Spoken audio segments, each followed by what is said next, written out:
In today's video, I'm going to teach you how to create stock control system in Microsoft Access 2026 using VBA. First, open Microsoft Access. Start with a blank desktop database and give it a clear, memorable name so it's easy to find later. Save right away to protect your early design work and keep saving as you go. Next, we'll design the tables that will hold your inventory data. Click the Create tab, then choose Table Design. Here you define fields, data types, and keys.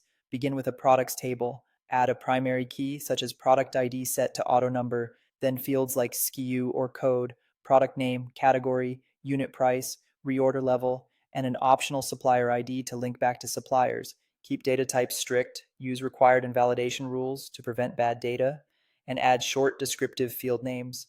Create an inventory transactions table to record every stock movement. Include a transaction ID as the primary key, product ID as a foreign key, a movement type like in or out, quantity, transaction date, and optional fields such as reference or notes.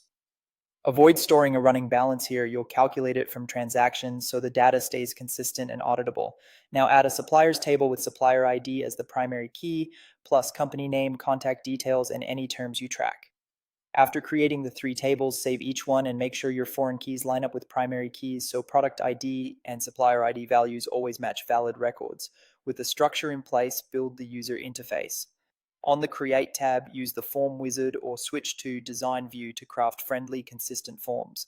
Make a product entry form bound to the products table for adding and editing items. Then create a stock movement form bound to inventory transactions. Use combo boxes for product ID and supplier ID lookups, and limit movement types to a simple list like in and out to reduce errors.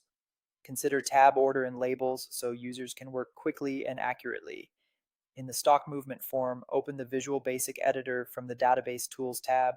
Here, attach VBA to form events such as the click event of a save button or the after update event of key controls. Your code should validate required fields, prevent negative stock when the movement type is out, and then save the record.